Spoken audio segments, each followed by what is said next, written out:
Well, welcome to Meet the Floor, team. We're excited to see you. You know, Kid and I spend a lot of time between our meetings thinking about how can we make this better. And we just appreciate you guys so much for being patient with us. You know, we try to say, if we were standing face to face with our team, what would we do? And that's how we try to design the meeting. So tonight is going to be a little longer. We're shooting for 2 hours. If we get to a point where we find a logical stopping point right before the 2 hour mark, we'll stop. We won't go past 2. That's 2 hours. That's just too much. But tonight is the beginning of our consensus of developing our list that we will present to staff and then ultimately to the board. So welcome back. You got a couple of documents from staff today. You did get another Q&A document. I noticed it only had a couple of questions, but it is there for you. And then you got the results of the survey. We're going to give you some time in just a minute to look at the survey. We know you're busy people and you may not have had a chance, so we're going to do just like we did last week and give you some time. Then we're going to begin the process to reach consensus. The survey is really for us to gauge where we are. You know, what are some of the clear front runners? I'll use that word, the things that are critical. And what are some that we anticipate a lot more discussion? So we'll get into that in a moment. But, you know, could have we gone forward without a survey? Probably. But I think it's just going to be more beneficial to us. Even though we only had the 33 participants, we still have a baseline to start.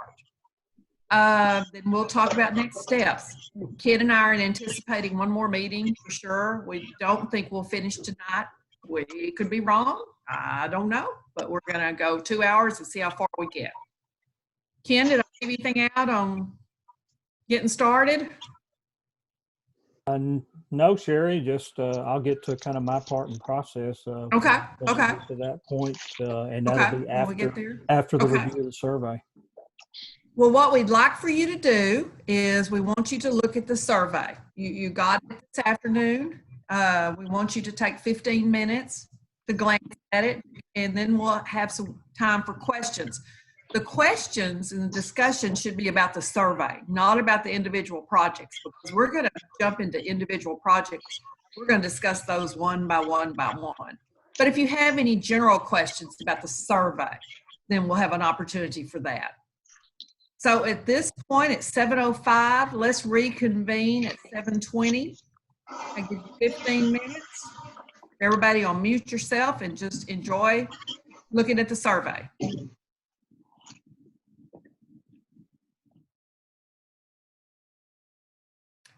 Okay, everyone. I hope you've had plenty of time to review the survey. Are there any questions about the survey? Just general comments or general questions? Don't worry about the projects yet. We're going to hit those one by one.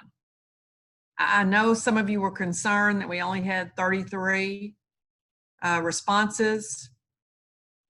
You know, any thoughts about that? I only got my survey today. I didn't get it last week. I even emailed Mike to let him know that. But, oh, goodness. Well, yeah, we apologize. Yeah. Ken and I talked about that. You know, maybe some of them you didn't get them in a timely manner. People are busy. It's hard to get them all responded, you know. Well, Sherry, I believe that y'all had said that we were going to get those on Friday, either Thursday or Friday. I didn't get mine until Saturday evening requesting. It was acting like it was a second request for an email saying, don't forget to do this kind of thing. It needs to be turned in for a certain amount of time. Because really, we said Wednesday. We were hoping to get them out Wednesday and give you Friday. It went to my spam folder. Oh. Yeah, and I was like, that was really odd. Okay. Well, we're rethinking that for the future too. You know, the good thing is this survey is really just to gauge where we are. You know, if you didn't get it, you didn't respond, you have not missed anything, because tonight is the night that we start coming to consensus. So, Ken, I know you're taking notes down. I am too. Well, yeah, and there was, you hopefully saw in the message today, and it was just, it inverted on my part. There were 2 athletic projects that I just, as I was going back through the list, I said, "Oh my gosh, I've left those off." Which again, we're still going to discuss them. Oh, yeah. That's not. It's just a matter we didn't get survey data on those 2 items, but that was just oversight on my part.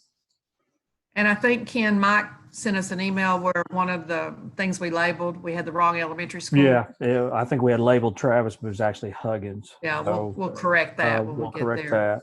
that. Yeah. Okay. Okay, well, I want to remind you what consensus, the definition hopefully that we've bought into, that we're going to agree. It's an agreement. Can you agree to support the decision? Can you live with the decision? Will we get to 100% of the same yes or no? Probably not, but we're shooting for an 80%, and I don't want to steal Ken's thunder. He's going to talk about that in just a moment. But we're going to start tonight to try to reach consensus. I threw this slide in from last time just as a reminder of those of you who did respond, what critical meant, what high meant, what desired meant. And you can keep that in mind tonight as we vote too, as we poll. I hate to use the word vote. I'm going to say poll. So, Ken, do you want to walk through this slide, the technical side of the rest of the evening, or? Yes, I'll do that. What Sherry's going to do, and I'm going to work the technology as she's doing that, is she's going to we're going to discuss each of the categories and all the projects in each category. And at the completion of that discussion, I'm going to send out a poll that, it's a Zoom poll, and there will only be, you only need to make one decision of 2.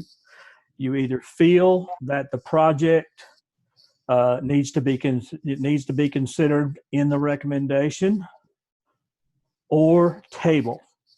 We don't want to just simply say no on things tonight. That will come. What we're trying to get through tonight is what are the ones that clearly the committee has a strong sense of that should be included in that. But you're going to have a chance to discuss each of those. And the way Zoom polls, this part of it was I did this for efficiency, but part of it is because of limitations of Zoom. You'll get a poll, for example, on schools and land and 8 projects, and you'll choose either yes or table on each of the 8 projects. So we'll discuss the entire category, each project, before we actually launch the poll. What we're looking for, which is a pretty high standard, is that 80% of the respondents feel like, and you'll see the results as soon as I close the poll, you'll see it. 80% of the respondents feel like that it should be included in the recommendation at this time. And then if it doesn't meet that standard, we'll most likely, well, not most likely, obviously the percentage is higher on tabling it, and we'll table it. It means we're going to bring it up again, possibly in our next meeting. Well, probably won't be tonight, but at the next meeting, we'll bring it back up again and hope what additional questions are there about it, if any, between now and then. And then, because we do have 2 weeks, by the way, because we do not meet next weekend, and discuss those projects that are tabled. And the way the process, I'll launch the poll. You should get a poll. You should have those choices to do on that. And then we'll just keep moving forward as we move down the list. There are 37 projects on the list, and we're just going to kind of see how far we get on consensus on some of those. And then again, we'll stop at a good stopping point, and we'll start back at our next meeting to see where we are. Absolutely. And Ken, the only thing I will add, your questions are going to be even more important this evening. Send them to us by chat or send them to Mike, because if something's tabled, in order for you to feel going forward or marking it off the list, you may require more information, and let us know. So, okay. So everybody looks. Am I ready? Okay. Here I think you're ready, Ken. All right. I'm going to bring up. And this is really more of a discussion guide. Let me make sure. Okay, you're gonna quit. I'm gonna quit sharing. You're gonna share. No, I've already got it. You don't have to do anything. All right. So there's schools and land, and Sherry is going to allow you to open discussion on each one of these. And as I said, we'll discuss each one And then when we're through discussing these projects in schools and land, then we'll run a poll on it. Okay, Ken, and we didn't have any corrections or any additions on this. This one's Not on this one, but I'll tell you what, before we do that, let's do a little test poll. Oh, we're going to do a test. We're going to do a test poll. Okay. Question is going to be, how ready are you for this COVID business to be over? So we're going to launch that poll right now so we can kind of see how, hopefully it'll work on your end. I have just launched it. You did. And we have So lots of responses. ready. Yeah. Now, remember, I mean, we've got, I think around 50 plus in this meeting, but remember some are staff. So it won't, the staff that are not on the committee are not voting. Okay. I'm going to end that poll and then I'm going to share the results. 79% of you are so ready, but there are 21% that are not as ready as so ready. Okay. So We're making the best of it. the cool part about this for us is this also keeps a record. Now, by the way, I've kept this. This is an anonymous. This one was, but all the polls that you do will be anonymous. So basically, when I run the report, it'll say guest, and then it'll say what the response was. So that way, we can have a record of that. And it's good information. You know, like I say, when we move forward, the board committee and the board's going to want to see kind of a quantitative view of how the committee felt about things. So good. So it's going to work. So with that, Sherry. Okay, so Start let's the discussion process. Let's start. So if you look at this, okay, Ken, how do I get rid of the sharing poll results? So we get rid of that. Can you? Is it not gone? Top. Okay, it's gone now. Yeah. Okay. Okay, so if we look at our projects, 1, 2, 3, 4, 5, 6, 7, 8 in this big category of schools and land, if I just look at the poll that the 33 people, the survey that the 33 people responded to, it looks like the new high school is already at the 80% mark for those people at critical. Let's start talking. Let me go through all of them. Then you have the 3 elementary schools, which are really close to the critical. Junior high school, a little bit lower. It's at 75% critical. Your land sites are 69, middle school, 63. The additional early childhood facility was one of the first ones that was more desired with the 33 people than it was critical or high. Career and tech facility, it ended up more desired than the critical or high. And the Travis Elementary is kind of all over the place. So we are ready for discussion. Is there anyone in particular we want to start with? Or Ken, do you think I ought to just start with high school? Just start with high school. Okay. Any discussion from anyone about high school? This is Dave Vershek. Dave. I'm truly bothered. It's like sticker shock on a new automobile.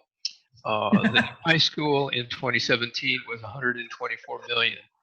This is up $37 million in 3 years. Better than 10% a year. And I'm confused because in the reports that you gave us on the 27th status, the new high school and the junior high school were added together and they came up to be 186 million. And then if you add the two of them from the 2017 bond, then on the report you gave us, it was 189 million. And you said that you were under budget, but it was really, so what's going on with this? I'm the one that says, and I know this is almost verboten as far as talking about it, but the plan that was made in 2013 with the small schools, I don't think fits a growing fast school district. I've checked. Frisco grew 91% in the same time. Lamar grew 42%. Frisco's starting to build high schools for 3,000. Humboldt is doing the same thing, or Humboldt, whichever it is. They grow 37% at the same time. The little schools are little, but the newer schools they're building are bigger. And we keep building high schools at 2,000 and whatever. 161 million, that's 80,000 a seat, folks. $80,000 a student. I just think somebody needs to go back and look at the plan. And that's my comment. And if I could ask too, how did we arrive at the 161 million? That's a projected cost for 2022. And what I've noticed is it's taken us 6 years to get through the 2014, all the bond items. So what if we're not building this in 2022 and we go to 2023, does that go up still? How did we get at a 15% increase in the cost of that from what a number that was quoted for this year, 2020, of 139 million? How did we arrive at that 15% increase to 161 million for a high school? I know you're jotting these questions down. Are you able to answer or address any of them now?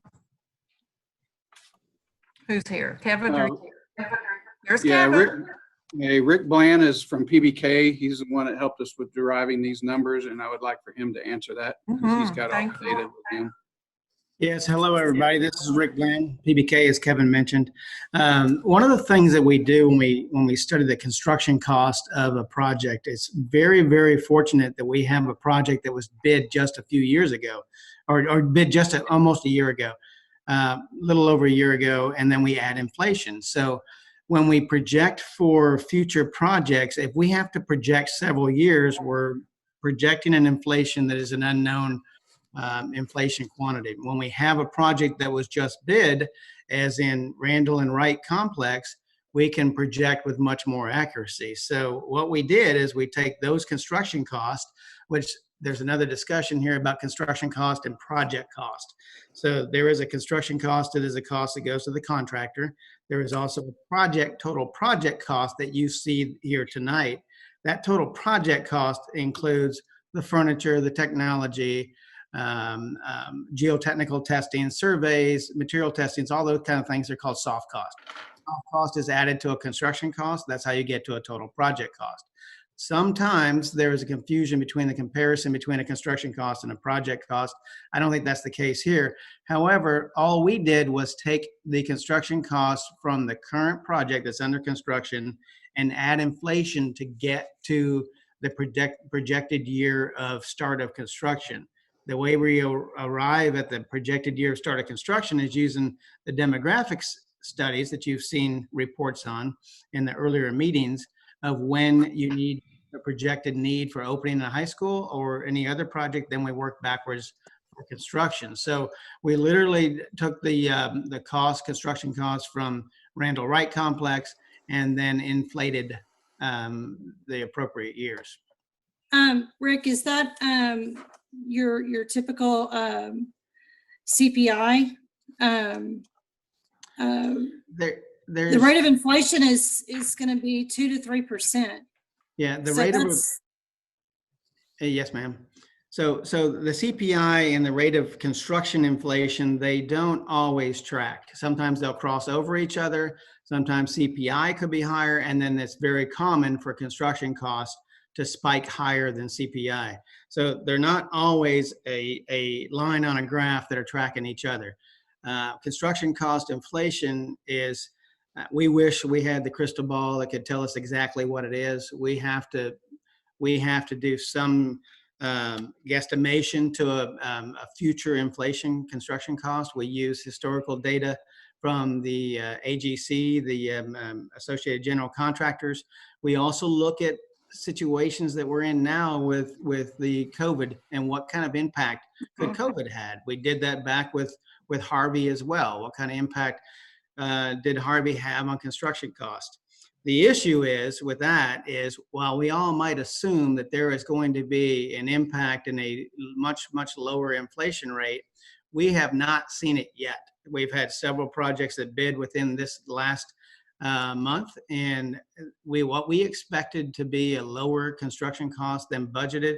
And I'm not speaking to just PBK projects. I'm speaking to several other projects around the Houston area and around the state as well, as we study the Dallas market and San Antonio and Austin. We're not seeing that decrease yet. So to predict a decrease or a deflation, it's really a dangerous game, because what you don't want to do is get to the end of a bond program and then you're short a 4-year period of inflation. So we do have a system set up and a database set up that the moment before a bond is called, we could reduce the inflation, and it would reduce every project across the board, and you could see the impact. We're not quite there yet. We don't have enough data yet to say comfortably that we can reduce it, because we're not seeing the reduction in projects that have bid within the last month. Are we going to reevaluate that when we do the approval of the bond election? Are we going to reevaluate inflation rates when we put these numbers together for a final language on the ballot? We certainly can, and our database is set up that way that as soon as we feel that there's a movement in the market or in our construction industry in the area, that we would recommend to lower or increase as well. There's been some projects in the Houston area that actually have gone up as they're looking at renovation projects and other addition type projects. They have not come down at all. So we're looking to see if it's going to go up or down. So yes, to answer your question, we are prepared to make a recommendation up until the last minute on projected inflation for the next 4 years. Can you send an email with your sources of those tables of those rates?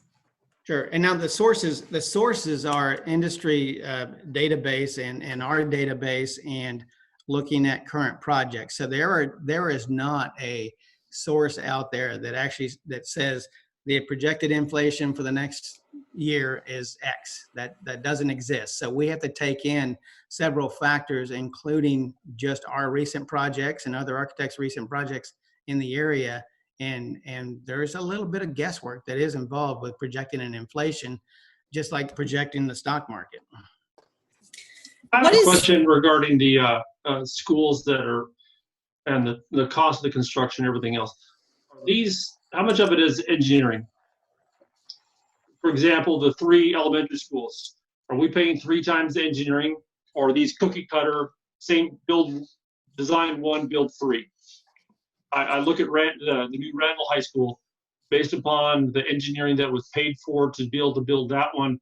Would that same floor plan and everything else associated with it be adequate for the new high school and be able to save 15% associated with it off the top because of engineering costs? Yes, sir. All the repeat projects, whether it's the elementaries or all the way up to the high school, all the repeat projects, the architectural engineering and design fees are a reduced fee. So architects are not charging for the same fee for the first one as they do the second one as the third one. So you're spot on with that. There are reduced architectural and engineering fees for all the repeat projects. Mr. Bland, 2 things. Number one, I'm just going to go back to the high school, and then the 3 elementary schools on this bond issue are $99 million. The 3 elementary schools on the 27 bond issue were $98 million. So we don't see the big increase in the 3 elementary schools that we do in high school. That's the point I was going to make. But while you were talking about A&E, on the 3 elementary schools, if we build all 3 of them exactly the same, each school has about 1.3 million A&E expense. Why wouldn't we have 1.3 million divided by 3 if all 3 schools are identical?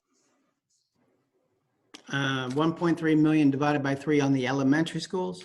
Well, each elementary school, if you look at the details, it's whatever it was, and there's a technology fee of $1 million or something like that, and then there's an A&E fee of about 1.3, and that's repeated for each of the 3 schools.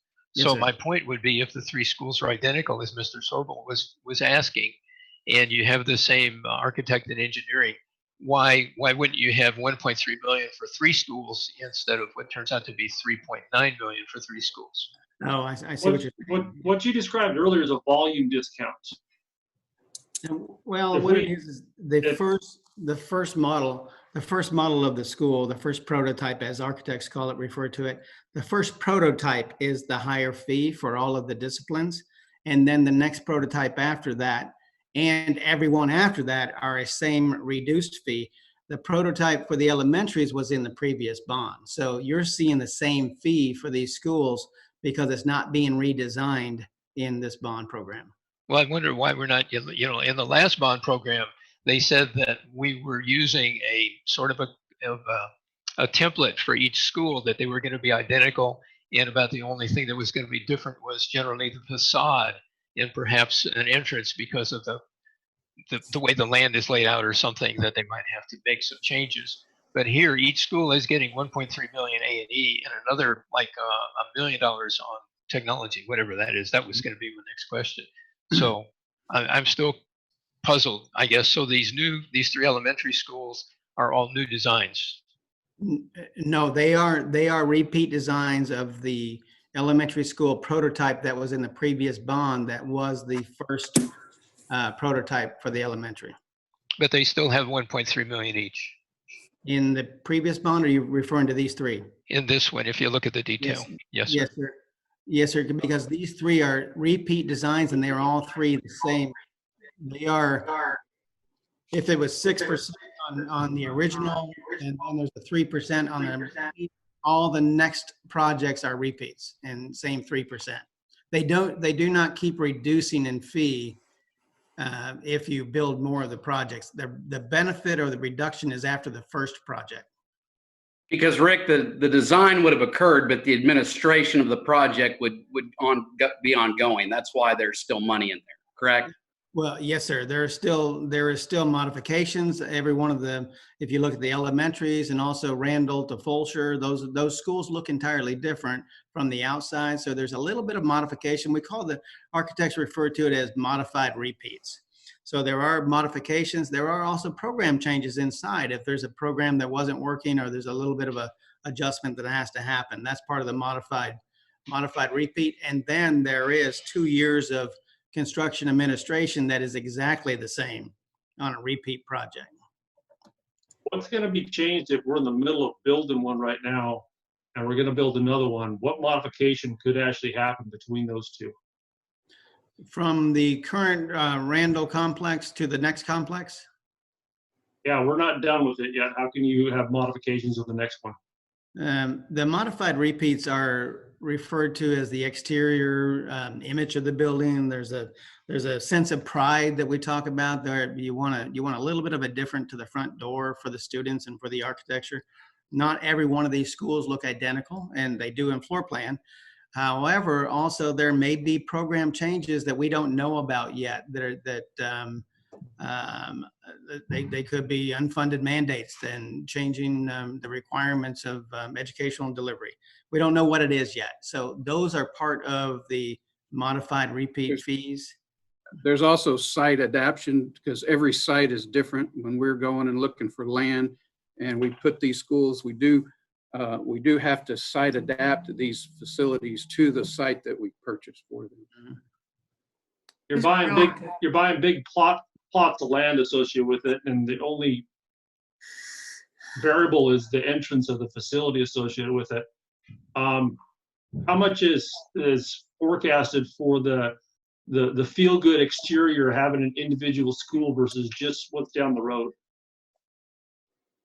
It is a minor part of the fee, but what I'm pointing out is versus it being a zero fee from the original fee of an original prototype, there's a minor part of our fee that goes into the redesign of the front of a school.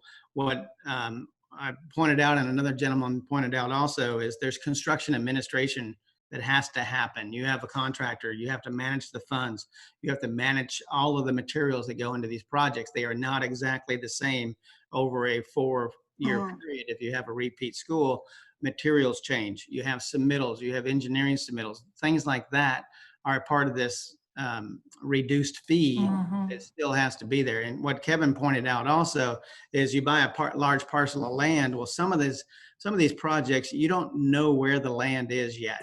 Some of these projects need additional roads. Some of them need additional drainage or different types of drainage and different types of site access. Well, and these are wonderful questions. And, you know, we've been waiting for you guys to have an opportunity to talk. So, you know, I've had some chat messages saying, you know, should we be talking about just the project and not the cost? I don't think you can separate them at this point. I think you guys need to be able to ask your questions. And thank you, Rick. Thank you so much, Kevin. Go ahead, Jennifer. Construction management, in the 2017 bond, did we not hire some employees for Kevin McKeever for internal construction management to help save costs on that? I thought we saved around 10 million with that. Doing that internally. Can someone refresh my memory? We have some of the 2017 bond that we're managing in-house. We do have the facilities and planning team, but we're also a hybrid system. We have also hired a construction manager to handle part of that bond as well. So we don't have a full team yet, but we do do a hybrid system right now. Is that Rice, Veneer, Gardner? Yes, ma'am. Okay. It's Rice and Gardner with the 2017 bond. With this 2017. And so would we go with the same, or we don't know yet? For this one. Okay. Okay. We started talking about the high school. We kind of jumped into the elementary schools and asked Rick some questions. Sherry, I have a question. Please. And I don't know who would direct this to, whether it be Kevin, Rick, or Dr. Randall, or somebody on the board.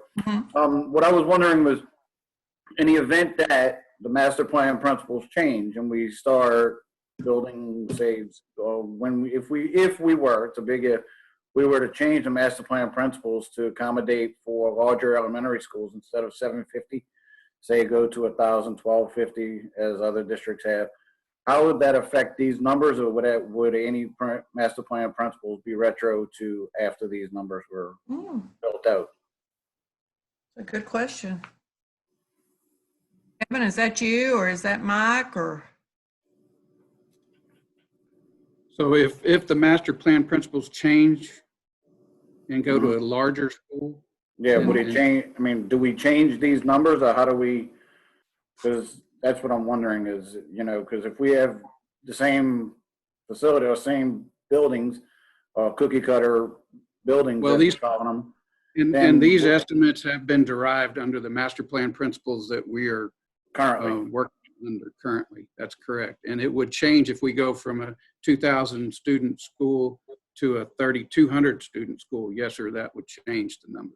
But would it be with I'm just curious, with the master plan, what I'm saying is, if we have 99 million down there for 3 elementary campuses, and say, because we're expanding, master plan principles change, I don't know, 2 years from now, and all 3 of those elementary campuses are built, where's that extra money for the 1,000, 1,250 size building going to come from? Or do we have to build those 3 at the current master plan principles because that's when they were approved at, or? Roy, one of the things that we also want to think about, that when you look at LCISD, remember that it's 385 square miles. And when you look at the demographer's report, remember that these, in the case of these 3 elementary schools, they're being built and projected to be built at different parts of the district. So just necessarily building one larger school would not solve that problem. As the district expands in different directions, you need to alleviate that from those existing campuses. So again, remember that the geography also dictates where the schools are built. Okay. And then to just piggyback off of that, we also have to recall that there are some operational costs associated with larger schools as well. So if you were to build a larger elementary school and go from 750 to 1,200 in your example, Roy, or if you were to expand the number of students at a high school, you have to add additional administrators and staff operationally year over year at those campuses. But ultimately, the master plan principles specifically are a school board issue. And so the board reviews those before each bond election, and the board is actually the entity that sets the master plan principles. And that's a guiding document for the work of this committee. Okay. Thank you. Good question, Roy. One question for Mr. Rockwood then. Has the master plan ever been presented to the population in the form of voting to see if they could live with 1,000 student elementary school instead of 750? I don't think that the administration cost, for example, I don't think you'd have to have another principal if you went from 750 to 1,000. So yes, you'd have more teachers because you'd have more classrooms. The building cost would increase a little bit, but it wouldn't increase by 33%. So, you know, have you ever given us, the voters, an opportunity to comment on how important it would be to have only 750 in a school instead of 1,000? I know that during many different facilitation processes that the master plan principles have been discussed. I know that last year we had our strategic planning process, and out of that process, there was a lot of feedback from that committee around keeping with the family feel and the neighborhood size of our campuses.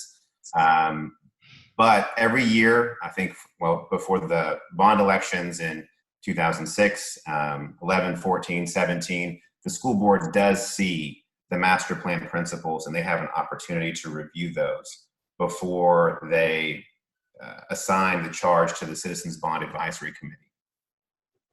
Mr. Vershak, we would have to go back to the last time that we asked the community for feedback was when we were talking about doing something similar to what you just said, and that was going to a 6th, 7th, and 8th grade campus versus the 6th grade arrangement that we currently have.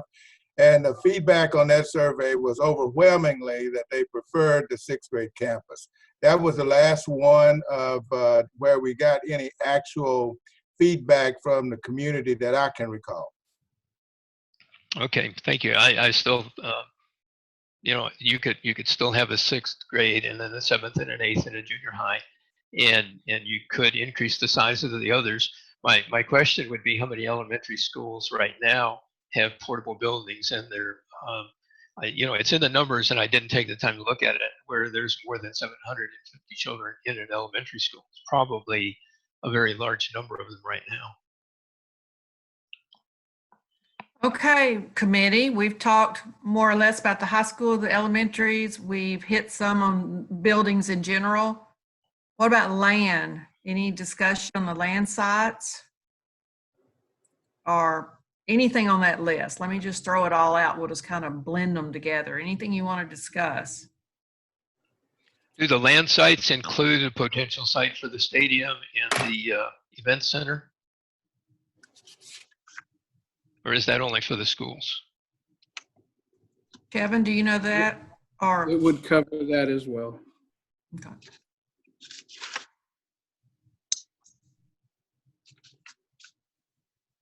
It looks like the early childhood facility, we weren't really on the critical end. We were more on the desired end. Is there any comment on that?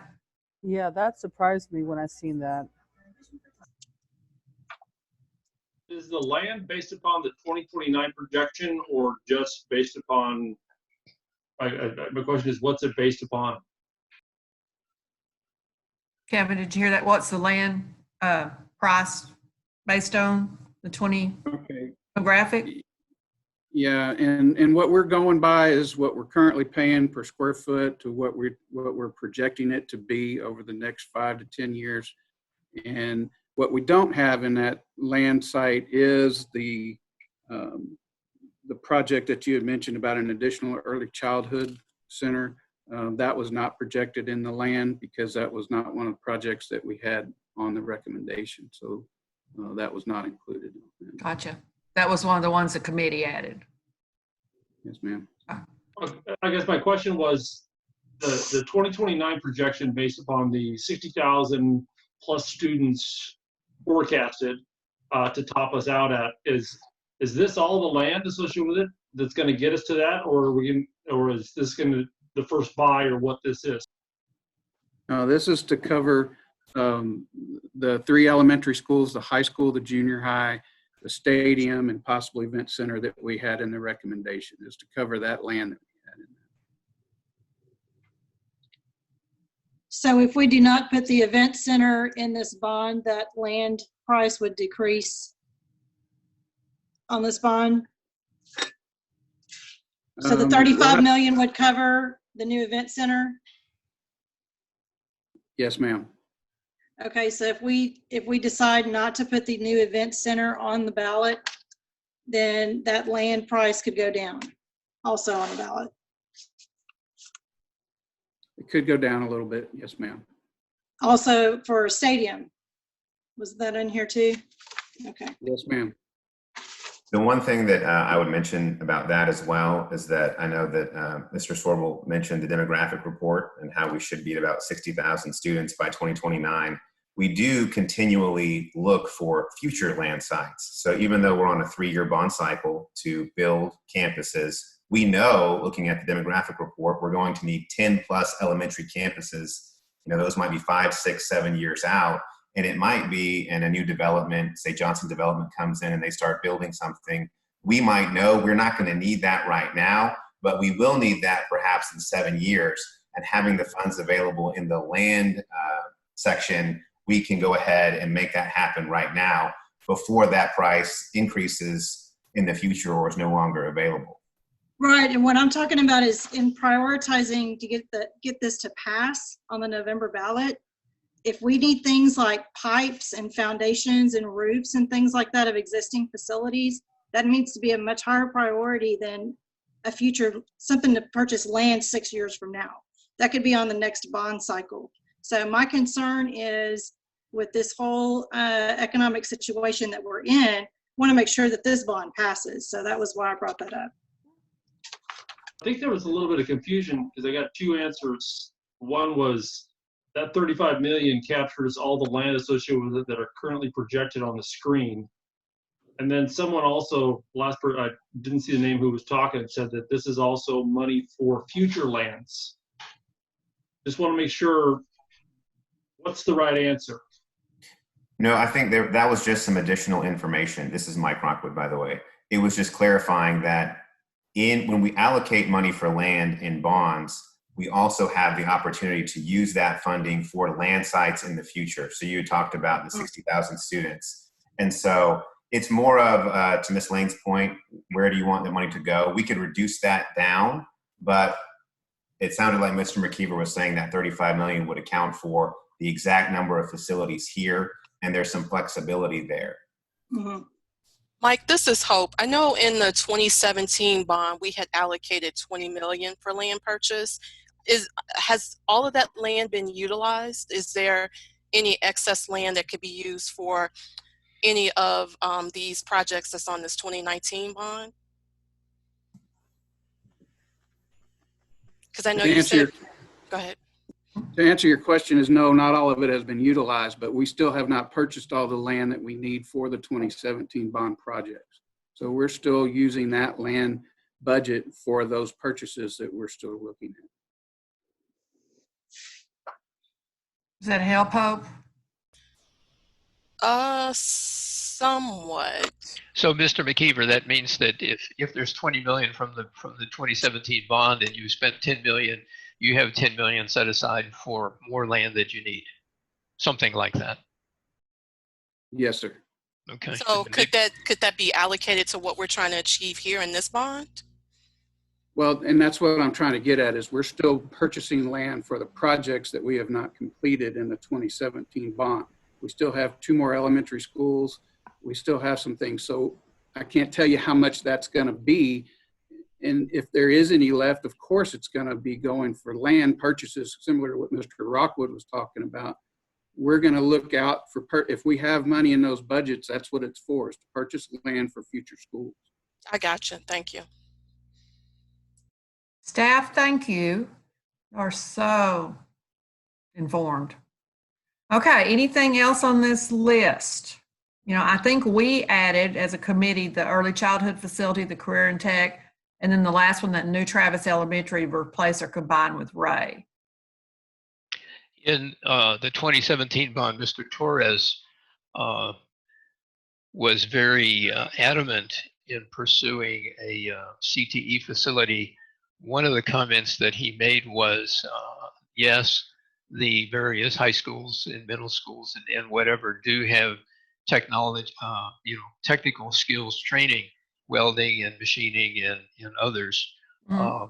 And his comment was that in his tours, he found that those facilities were underutilized, and that in those individual schools, that space could be better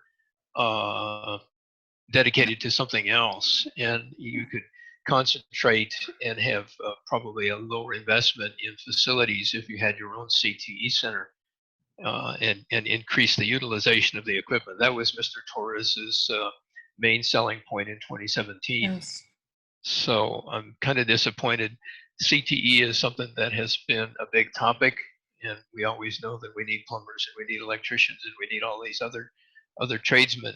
And seems like it would be a good thing to have a CTE center and maybe dedicate that space in other buildings to other uses. Dave, if we put a CTE center in the school district, there's no way the kids are going to get there in time to a central location. You've got from Fulshire down to George Ranch. You've got it already set up at the other schools, and we're already partnering with WCJC and TSTC. I would rather have kids that are wanting to be plumbers and electricians to partner with going to TSTC and then furthering on getting their certifications through that college. So that's just my thought on that. I would not be for a CTE for LCISD. And I know in the 2017, there was other conversations, because I know he did push that when I was on that bond. And I think another thing that kind of deterred me is that I totally get the trade is important, but if you have a child that's into extracurricular activities, it makes it difficult for transporting. So they have to give up, the extracurricular. So that kind of was a deal breaker for me. And don't forget, TSDC is sitting on 80 acres, and they have they're 2 buildings into an 8-building complex. So they're growing. They'll continue to grow. They're looking at adding on building 3 with the next tuition revenue bond. You're going to continue to see more and more programs offered, more and more partnerships with high schools and dual enrollment, and all the way through from just regular Cert 1, Cert 2s to associate's degrees. So. Okay. Other comments, questions on these 8 projects? I have a question regarding the busing and the number of buses and the terminals and everything else associated with it. And if the TEC facility is not actually approved associated with it, are the requirements then reduced associated with it for all the busing facilities and everything else in kind?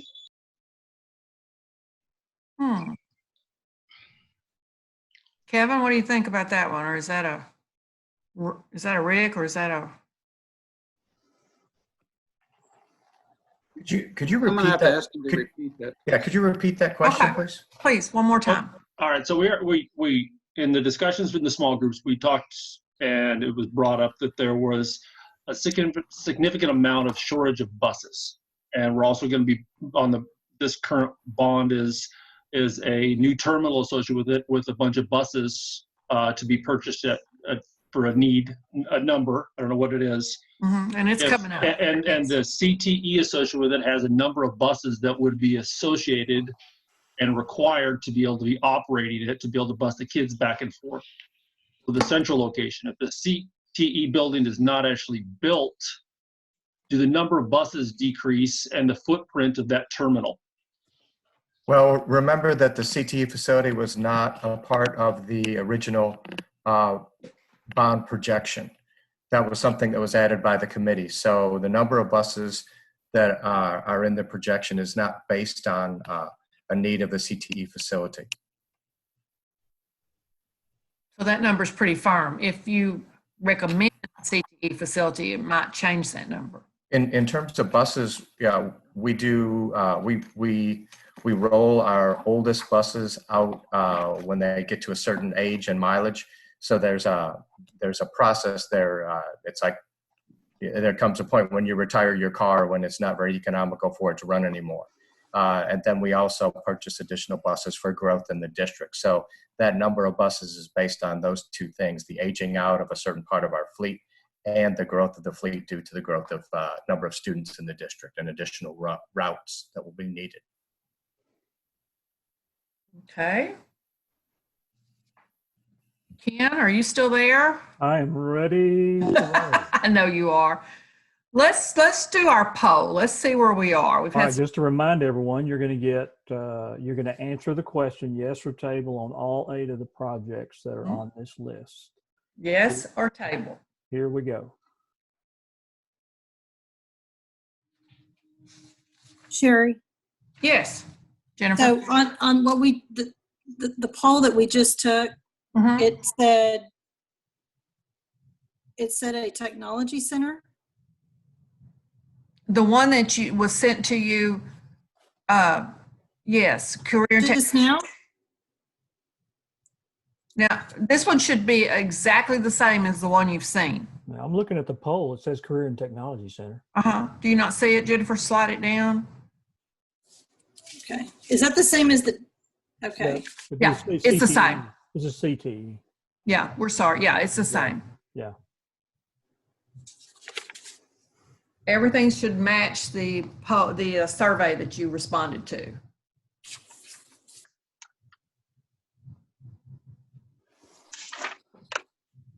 Give a couple more minutes. Oh, yeah, we still. Ken, are you going to email or include in an email the results of this poll that we're doing here later on? I mean, I know you're going to. Sure, absolutely. Because what I'm doing, not only is the system recording it, I'll have it in a spreadsheet. Sherry's also writing it down just in case technology somehow fails, and I'll send that out. Absolutely. Okay, thank you. Let's go one more minute.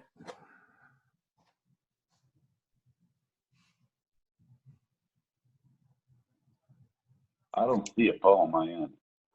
You never got one? Nope. Oh, Rick. Okay. Is there anybody else? Because we've only had 36 people. Well, and of course, there's a lot, staff on the. Yeah. That could be all the committees. That could be. Here. Anybody else not? To our knowledge. So, Rick, you did not get one, correct? Rick, can you do this for us?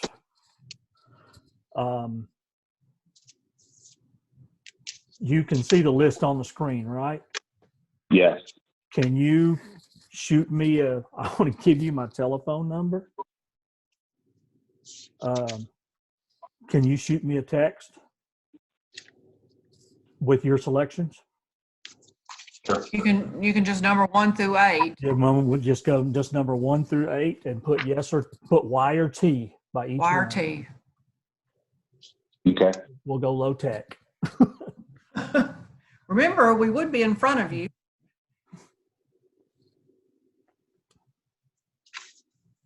So just for clarification, the Career and Technology Center is something added in addition to this list.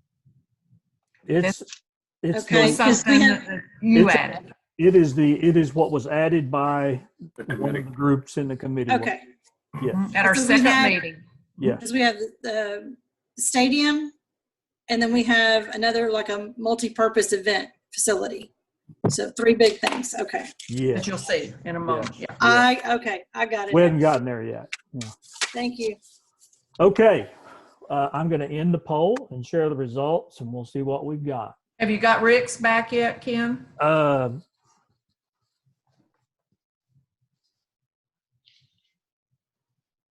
I could add them by hand if we. Well, I hate to do that. Yeah, you don't want to do that. No, I don't want to do that. We'll give Rick just a second to chime in. Sorry about that. Yep.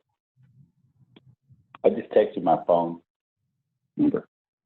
Did I give you my number? No. No, because you didn't have his phone number. I text you my number. Okay. I just sent you a chat through chat. Oh, through chat. Yeah. Okay. Sorry. Hang on.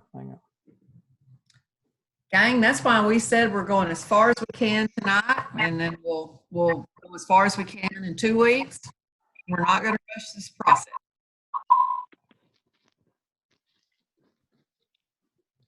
I am trying to find chat now that I'm sharing all this stuff. There we go. Chat. There we go. I got it. Okay. I'm not seeing anything that, okay, here we go. That's your cell. Here we go. Pardon the interruption, folks. Here we go. Yeah, and I could add them by hand even. Yeah, but I'm Probably going to do it to change too much. 281 795 4330.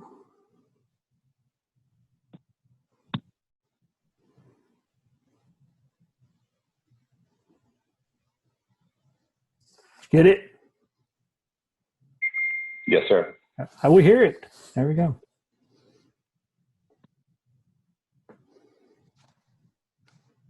Okay, so.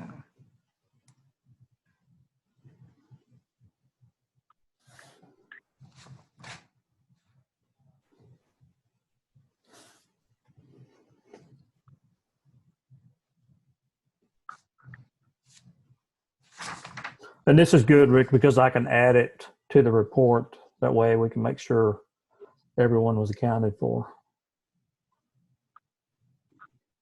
Okay, I'm going to end the poll, and I haven't shared the results yet, but I'm going to as soon as I get Rick's here. Hopefully you'll get the next poll. What are you working on? Is it a PC or a Mac or iPad or what? It's a Mac. Okay. So I see your screen now, so I don't know why. And I got your first poll too, so. So maybe the next one will go through. Yeah. I can tell it's working on it. It's trying to get in here. I'm going to go ahead and share the results, and because there's reality from what I'm seeing, there's nothing that, not to be rude or anything, nothing but one vote is going to change one way or the other. But we will add it, Rick. So but we'll add it. Yeah. So I'm going to share the results, and here we go. Ooh. So we got 92% feel like we should include it. The high school. At the high school, 97 on the elementary, 95 on the junior high, 78% on the land. So that one's a little below.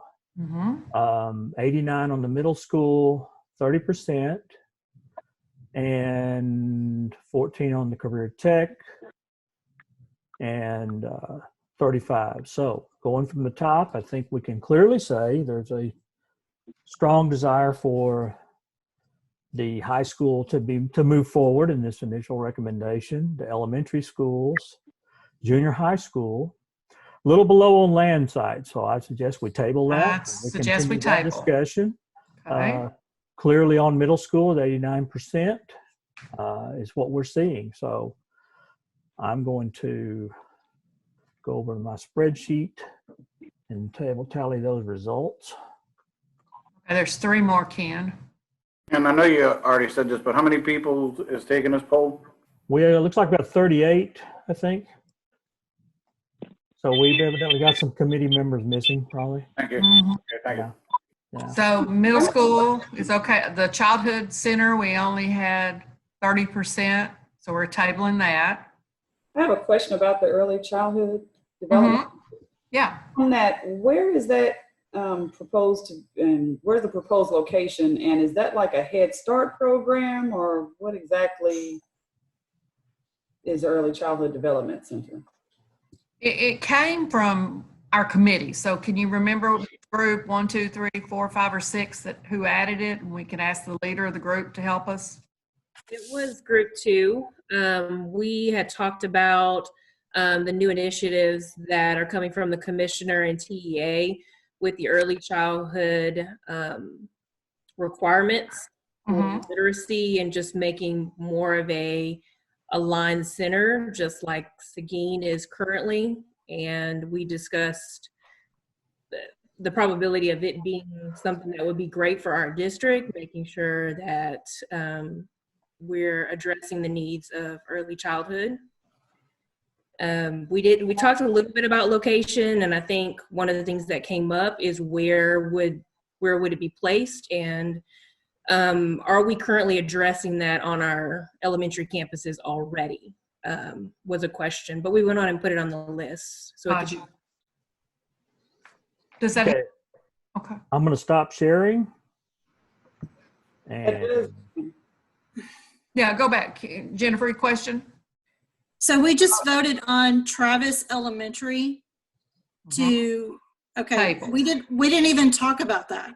No, we really didn't. But we. So I want to know, I want to hear from staff, like, why is that a recommendation? No, wait, that was from the committee, correct?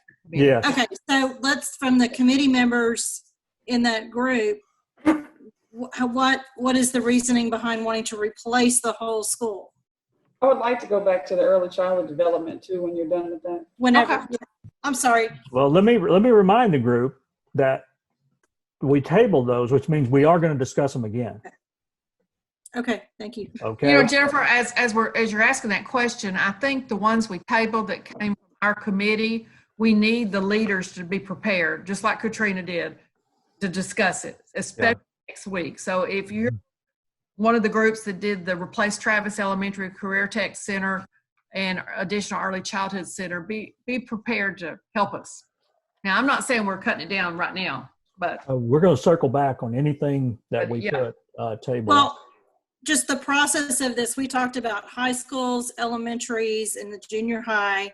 We went through a process, and then we did a vote over some things that we had not even talked about. So I was just curious. Okay, and that's the my process fault. of how we did that.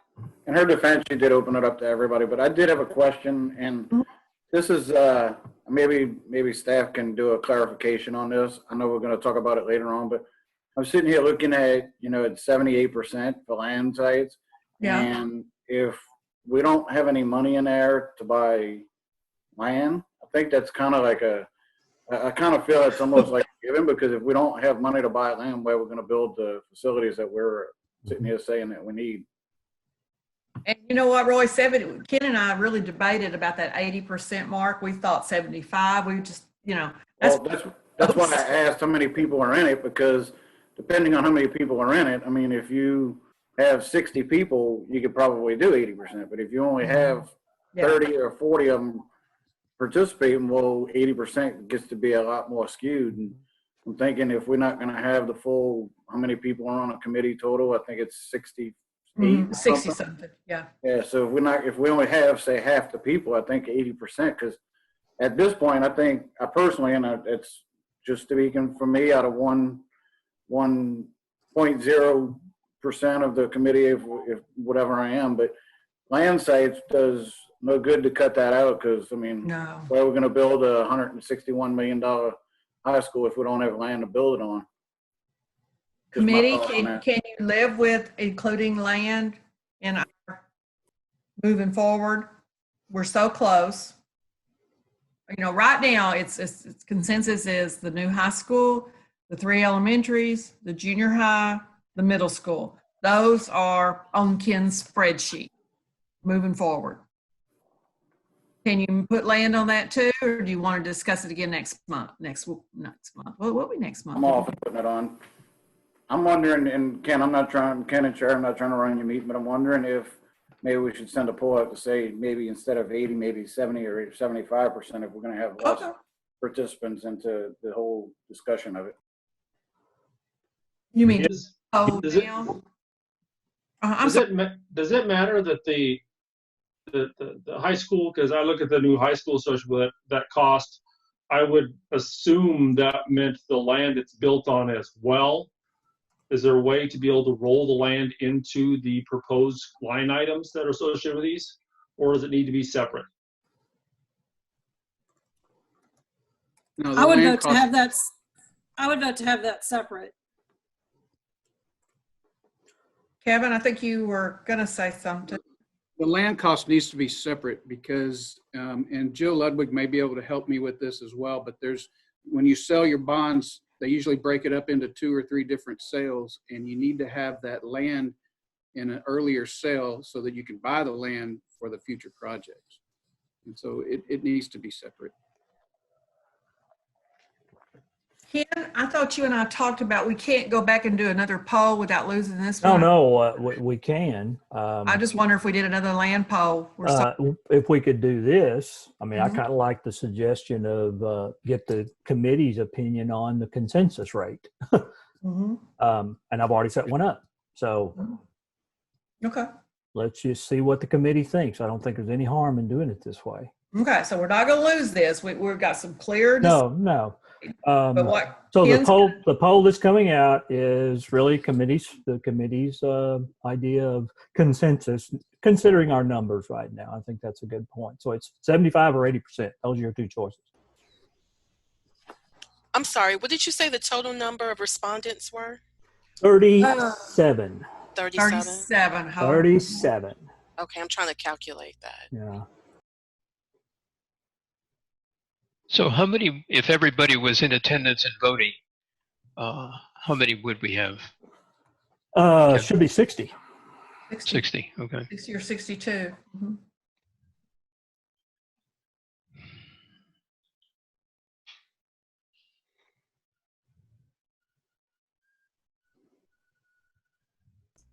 So we can only have 9 no's to get to the 75%, right?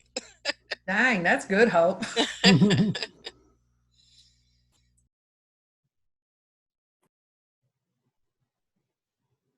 We still got some more because we've only got 28 responding right now. Rick, did you get it this time?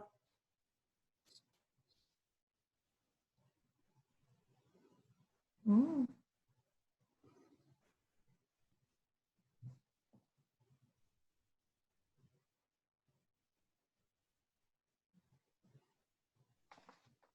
Well, Ken, we're pretty close to committee feeling good with a 75%.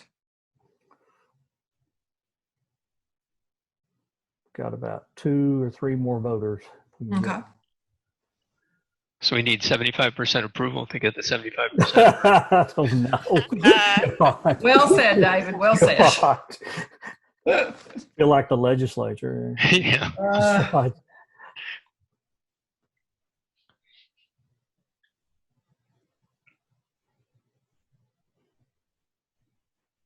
Any more? I've got 34.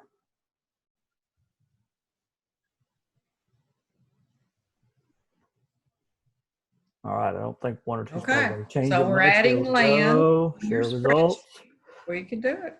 65%. Simple majority rules. Let's move on. I kind of agree. I mean, Let's move on. Okay. So I what all agree. that does is it changes land. It's so close. It's going Yeah. to your recommendation. Yeah. Next we meet, we have tabled 2 or 3 items. Committee, you'll be prepared to help us answer questions. Any questions you have between now and June, I think it's the 2nd. I can't remember. Please. Hey, Sherry? Ken, Yes. This is Jeff Tallis. I have a question. Please. I'm still not understanding why we're not having 100% people voting. I don't understand what the purpose of this is.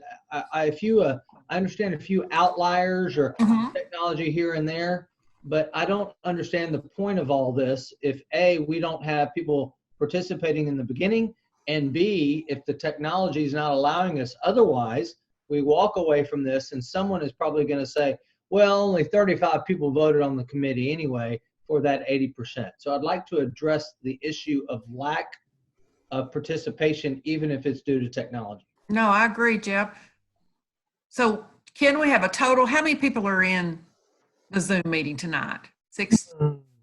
There's like 60, but we're guessing probably at 36 to 37, which surprisingly kind of matches what survey results we got. So it would suggest that we have 20 plus members that are not engaged. Is there maybe any reason why somebody in the group would like to share maybe why they're not participating? Or is it a technology issue? Or I would only assume they're not. I would only assume they're not here because those other numbers above that are staff members that are not on the committee. Okay, so I mean, so if they're not here, that's a whole different That's Yeah. what we're thinking, Jeff. No, I mean, no, we could they're- go around and no, ask, but but they're not here. That's Well, I don't want to go through that, but we can't tell how many people are on the call. Mhm. I mean, we as far as if we have 60 people on the committee, we can't tell by your system by going, like we're Rose. I happen to know Rose, so I know I can't see Rose's picture, but doesn't it mean by me seeing Rose's microphone and her She's name here. that she's Mhm. on the call? Mhm. Hey, yeah. Rose. So my point is, can't y'all see that we've got 58 people on the call? Short of a couple of catastrophes, we should have 58 people or 55 people voting. Well, no, that's not necessarily true. Because of We staff. had six teams that had 7 or 8 people, right? So 6 There- sevens is 42. Yeah. The numbers that are not represented in tonight's poll are the ones that aren't supposed to be voting. Okay. You're Mike, you're Kevin, you're Yeah. Okay. Well, that's what I'm asking clarification Yeah. on. Yeah. no, that's a good question. They're not supposed to be voting. And I guess maybe something to help Jeff clarify, and it may be a little more labor intensive on your end, is whether it's sent out to us or posted is, and for lack of other words, if we had an attendance, like for say tomorrow, I think Jeff, this would help clear up for you. If you could print a roster and then give us feedback on how many people out of the 64 that's in our meeting right now are actual committee members and how many are staff, because then if we see tomorrow that there's 38 people, well then all 38 people are voting. Right. Because we haven't seen that in any of the meetings. So I mean, I'm thinking the whole time that, which I know a lot of the staff because I am staff, but the thing is we have people that are on the committee, that are in this group that we, for lack of other words, don't know all the people. Right. Okay. Thank you, Roy. That's kind of what I'm looking for. Mike, that would be pretty easy to get, won't it? We've got who's here tonight and how many are staff. Or Barbara? Does that make sense? Is the poll only going out to committee members or going out to everybody on the call? It goes out to everybody on the call, and it's just the honor system that, and only people on the committee would actually engage in the poll. And staff's not engaging in it because our numbers No, because the numbers show that. Yeah. So as the facilitator, Dr. Helby and Sherry should be able to see the entire participant list on this meeting. And so there'll be a way to capture that. Yeah. And if for a meeting that we're at Brazos Crossing, we would have a sign-in sheet for each meeting so we would know who attended each meeting. So just by collecting the total number of participants, we can be able to start tracking each week. If we want to have an attendance or a roster, another way to do that would be just signing in through chat. But I think that Dr. Helby would be able to just pull the participant list for us to have. And we can send that out in our follow-up email as we do throughout the week if we're interested in having who attended each meeting. Yeah. Okay. But I think we need to continue on. We'll have other meetings. We're going to revisit. We've got people here engaged in this meeting. So we've got some pretty definitive results for this first category. Yeah. All right, Sherry, let's move on to. Okay. Yeah. Let's do the interior improvements. Let's get rid of the poll here. Okay. So on the interior improvements, that's our second category. We had 3 items, the district facility updates, which we've lumped together. It's really close to that 80% mark from just the survey, the 33 people who responded, being critical.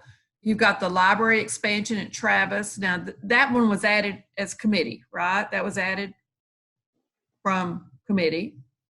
And then you've got to improve the existing vestibule. Now, this is the one, Ken, did we get the wrong word on this with the wrong elementary school? Yeah, I think this is the one where it's not supposed to be Travis. It's not supposed to be Travis, it's supposed to be Huggins. Huggins, yeah. Yes. Okay. I don't know if you can change it. Yeah, I can on the PDF, but I can change it on the Okay. poll. Okay. Everybody, it's Huggins. Okay. So first one looks like it's leaning towards, the critical. The other 2 are kind of split. So discussion. I wanted to talk about the library. Mm-hmm. Please.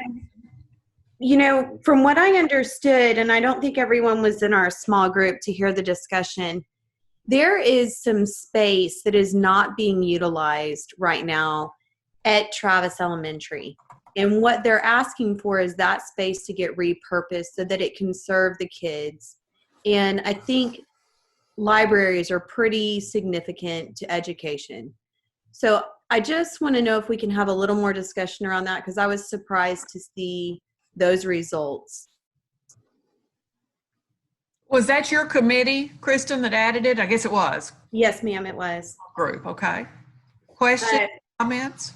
So just before we get too deep into it, so the middle one is supposed to say library expansion at Huggins, and then the bottom one is the library issue is at Travis, correct?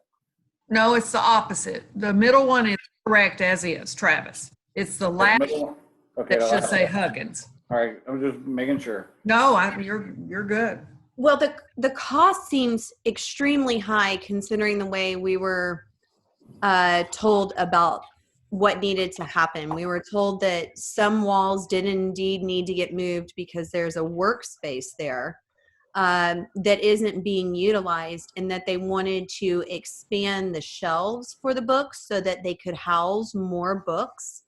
And it was also my understanding that the size of the existing library is significantly smaller than other elementary schools in the district. And so they're just trying to level the playing field for these children. So to me, it was critical. I'm just going to tell you what I voted, but I was surprised to see that it was so low. And I just want to make sure that everyone realizes that this library is not the same size as the other elementary schools. It does not provide as many books for the children that the other elementary schools have. And so it was just to level that playing field and make use of that empty space. Would it be appropriate to ask administration, whoever, maybe Mr. McKeever, to review that again and see if that was planning a new 5,000 square foot library and really it's just moving walls and putting in new bookshelves and things like that, and revisit that cost? And I'm This was an item that was brought up in the facilities assessment. And what this number is a whole new expansion, a whole new library and gymnasium added to Travis Elementary School because of the confined areas where the current library is now. That's where this number came from. That's where it's in. I know we discussed before going and taking a tour of some of these locations. Has there been any other talk? Because I'm kind of a visual person. I'd like to see it and see exactly what the situation is. Is there any way we can schedule some type of meetings at some point to take a look at some of these facilities? And somebody also asked for pictures. Pictures. That's even better. Mm-hmm. We'll probably talk about it again our next meeting. So we shared in one of our previous Q&As, if anyone has an interest in seeing anything that's on the bond needs assessment, a particular site or something, to email Barbara Johnson or myself, and that's the individual where you get the emails from. And working with our facilities and planning team, we'll set that up. I know last time we had a bond in 2017, there were a handful of individuals who wanted to see certain sites or have certain questions, and working with the facilities and planning team, we set those up. But we also have the images that are online as well for people to look at. So just shoot us an email and we can help schedule what you need to look at. And the thought to add the pictures is in one of our chat comments, so we'll have that for staff too. From the previous poll, was it Travis Elementary to be redone? Was that it? Yeah, that was definitely added in by our group as well, just stating that because I believe the school was built in the 50s, perhaps renovating it wasn't what we should proceed with. Maybe they should consider merging it with the other elementary school that shares the campus. But I heard it says library expansion, but I also heard a gymnasium mentioned, and that's not in the line item. So this cost is misleading.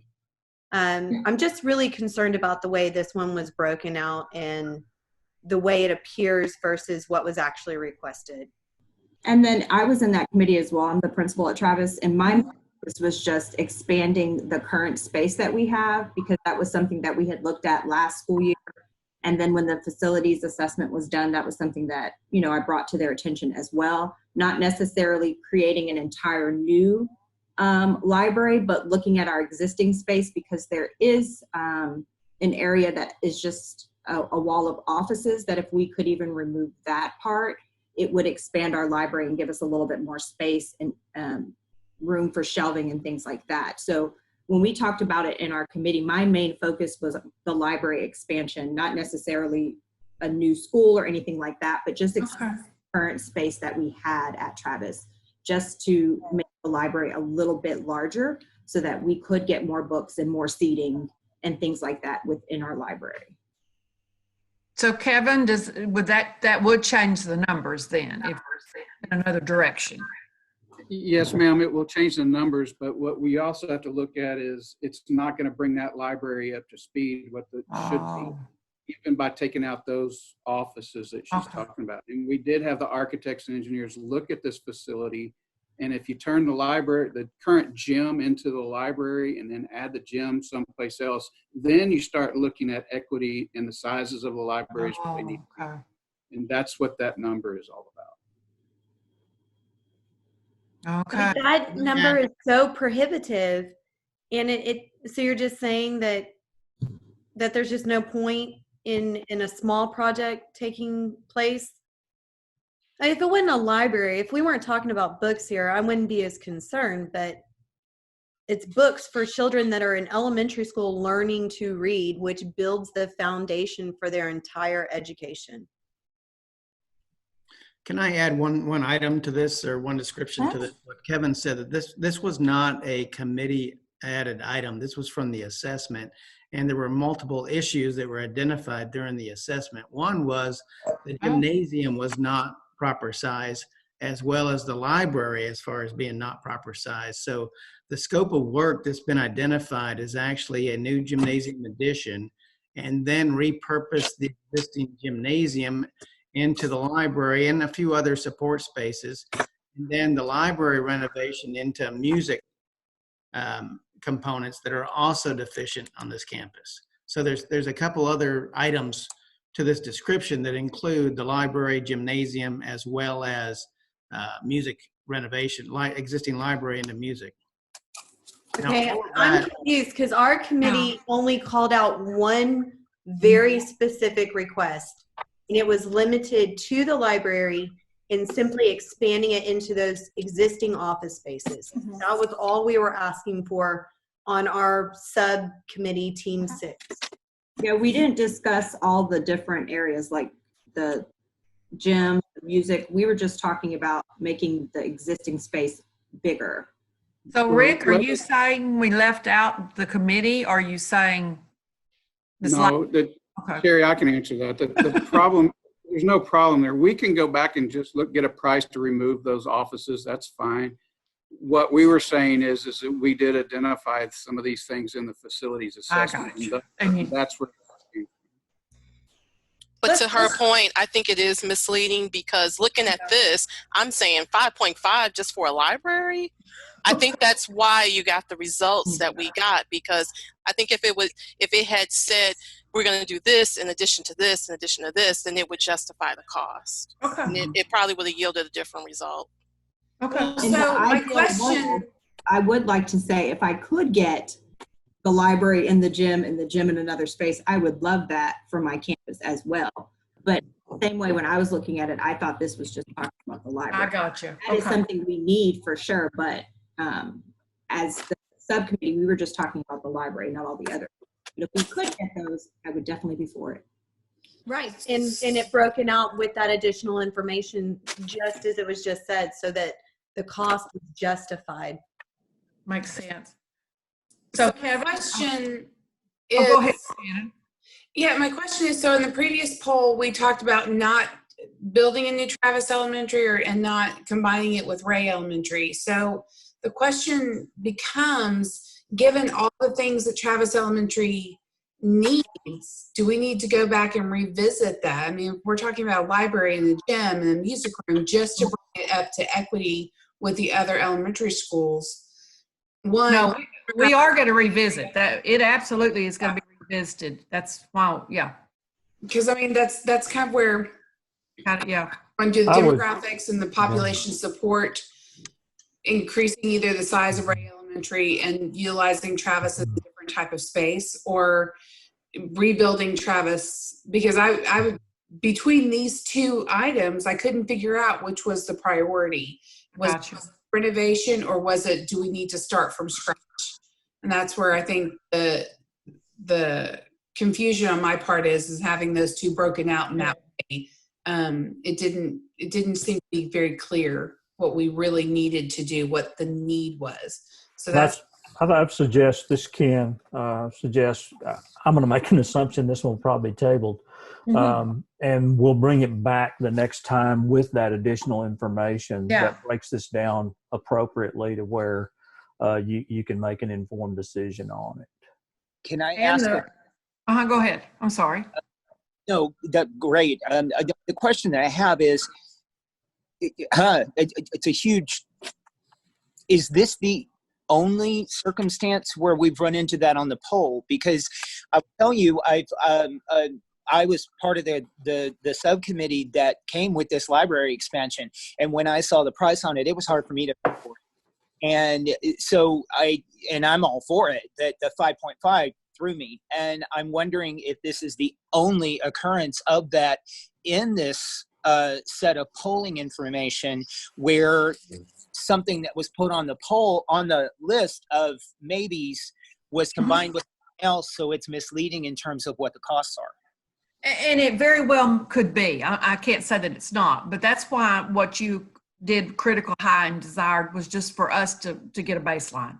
Remember, it's this discussion, these changes, these poll that's going to determine what goes forward. So we're okay. I hope there's not any other, but there may be. That makes sense? We just, and I can say all we did was take the information, we transferred it, and if there's anything in it that needs further, that's the reason we go through this tabling process. If we need further information, then that way we have that opportunity to do that. So Kevin, do you have the information you need to, when we see this again in 2 weeks, that this item will be either further expanded or changed, or items? It may even be 2 items. I have information on how I need to respond to that, yes.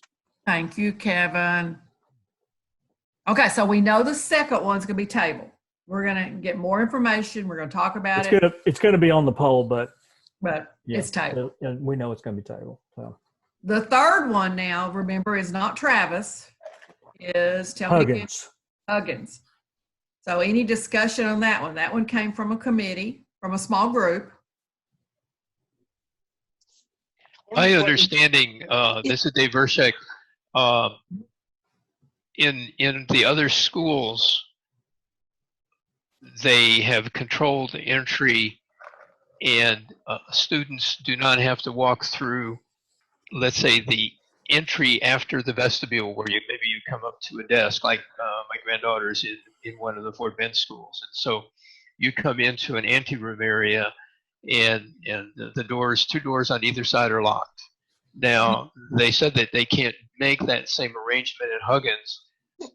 My question, they said they were going to have to remove walls and, change the classroom and this and that, is why they couldn't build something more on the exterior that would keep people in the enclosed area at the times that students are moving from one section of the building to the other. Instead of $4.5 million, maybe they can spend $1 million for an improved security at the front end with another glass cubicle or something like that. One of the other things that was brought up in that committee was the access requirements governed by the state for these, and if it's mandated by the state to be able to have access control, instead of having the school district pay for it, is it a state fund that could be levied? Who can help us on that?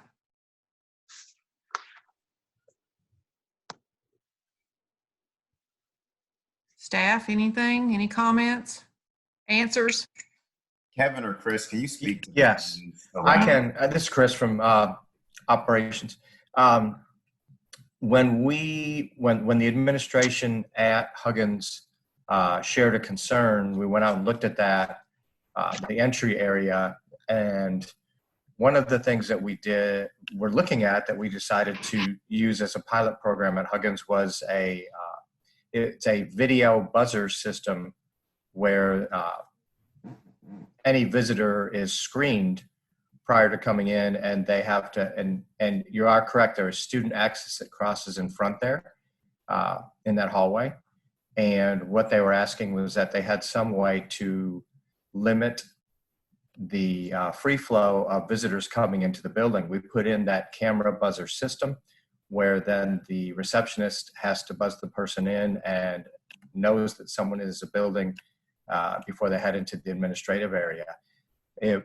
We use that as a pilot, and the reviews that we have received were incredibly positive from the campus administration and also from the visitors that the campus shared that their community was happy with that solution.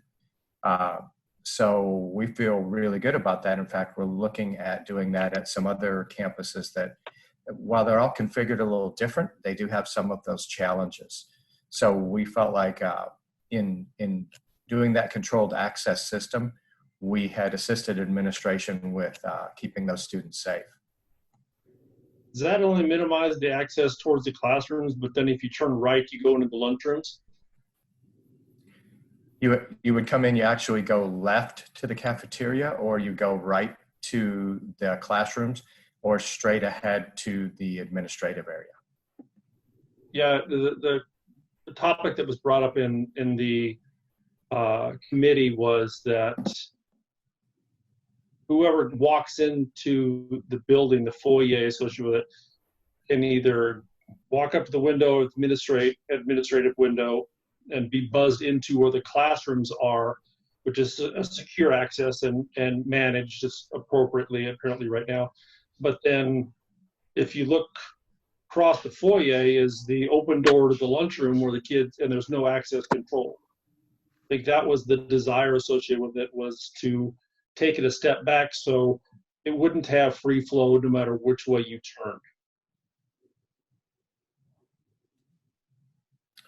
Well, and again, when administration asked for us to find a solution for their challenge, they felt like the buzzer system was the solution, and we have not heard concerns that there are still that they find it to still be problematic.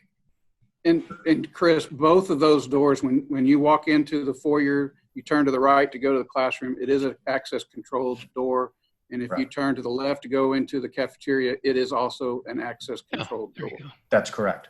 Yeah, and I think just to clarify, some of our older campuses have some unique setups. And so when you walk into Huggins Elementary, it does have controlled access buzzers and locks to move around. However, to the point that was being made, the cafeteria is to the left. So there are a handful of times a day where students would come across into that area. And so to Chris's point, the solution to that was the buzzer system. And so if someone's outside of the campus, there's a camera system, and they have to be buzzed in to even get into the building to allow those students to pass during those times. And that is a more cost-effective solution versus a complete reconfiguring of a vestibule. So Huggins does have a safe and secure vestibule, and that buzzer system allows for no one to impede traffic when they go to and from the cafeteria.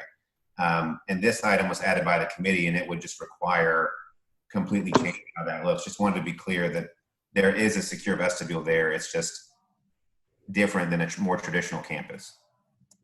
So I'm a parent at Huggins, and I brought up this item. And I have to disagree with you, because the parents and the admin at Huggins were under the impression that this buzzer system was a temporary fix until a permanent vestibule could go through the bond. So you're hearing positive concerns because we are glad that you reacted to our concerns, but the community is very much wanting a new vestibule installed at Huggins for a permanent fix. And you're right, like you have a buzzer system, but you constantly have kids crossing through that entryway from 10 a.m. when lunches start through 1 p.m. and lunches are every 5 minutes. So you may have parents or delivery truck drivers who have buzzed and are standing there waiting, but they cannot buzz you in until all students have cleared that area. So you're constantly standing outside, or they buzz you in and kids are still crossing that area. So it's not as safe personally as what I think you're trying to portray. I think it still needs a major improvement to make that a total separate area, so the kids and the public have no interaction until they've cleared through the facility and their Raptor badge. So, and that's just my opinion. And I know there's a couple other parents on here from Huggins as well. Yeah, I'm a Huggins parent as well, and I agree with what Dawn said. That's kind of the feedback that we have received from campus. They thought this was a temporary solution, and it has been a great addition to our campus. But anyone walking through that area is able to open those doors and let people in. There's signs on the door saying, don't let anyone in. But I mean, kids see, they see someone standing outside, and naturally people open the door to allow them to come in. Yeah. Is there a state configuration requirement? And has the assessment been done by the staff associated with it for the schools that we do have it on within the district? Who can help us with that? We may need Rick or Kevin. Can you ask it again, please? Yeah, ask it again, please. Is there a state requirement as to what the access control needs to be at the schools? And if so, has an assessment been done on the schools within the district to find out which is applicable, non-applicable, and applied within our school? Is that a safety audit, Kevin?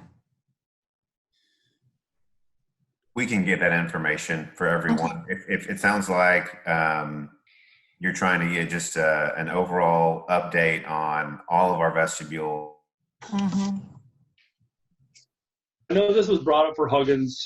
I got a boy that goes to Austin, and it's a one buzzer going to the classrooms. A parent can walk through, turn right, go into the cafeteria, and walk all the way around to the gym, all the way to the classroom uninterrupted.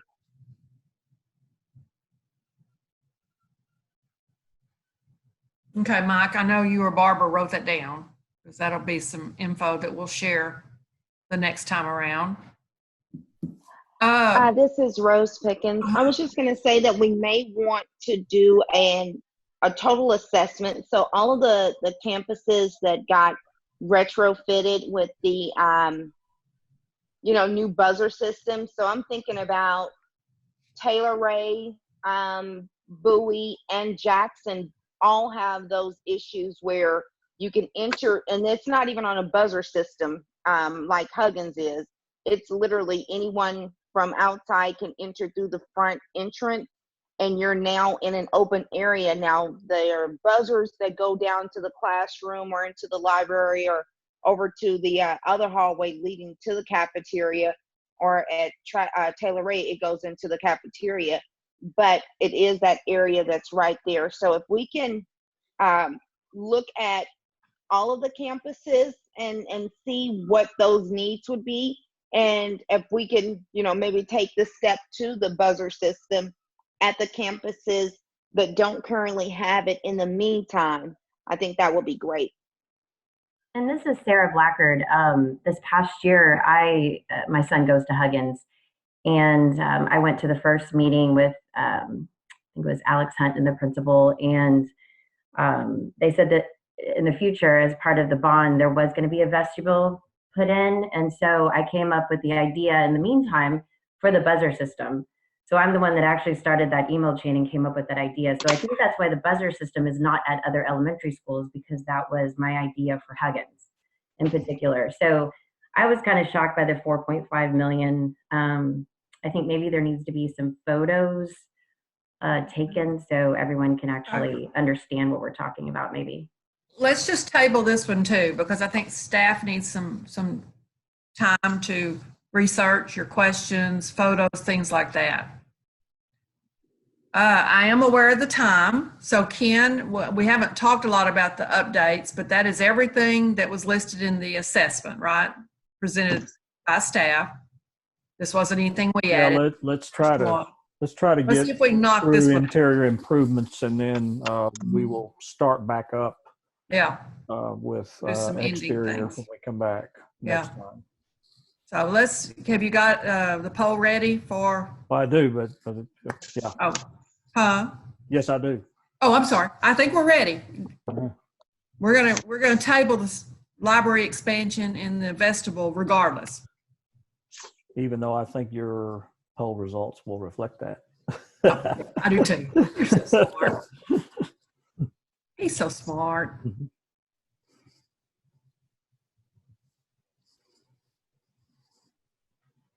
Look at these people. They're voting fast.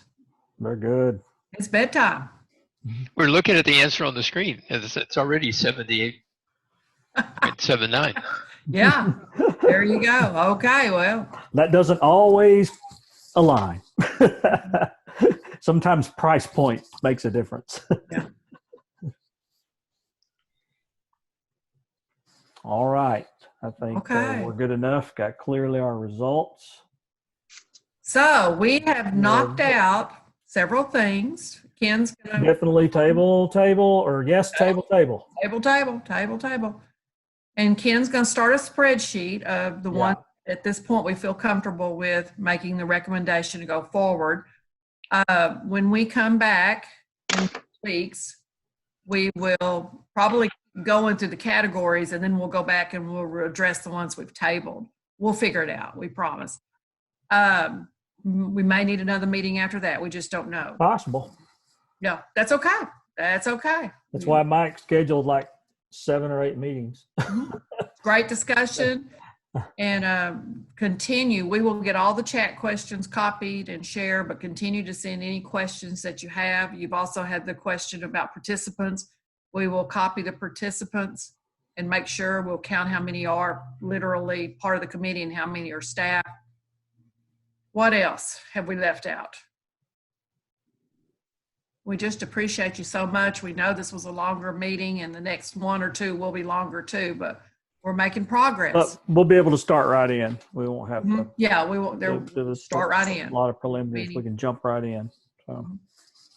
Mike, anything, or Dr. Thomas, anything for the group before we say goodnight?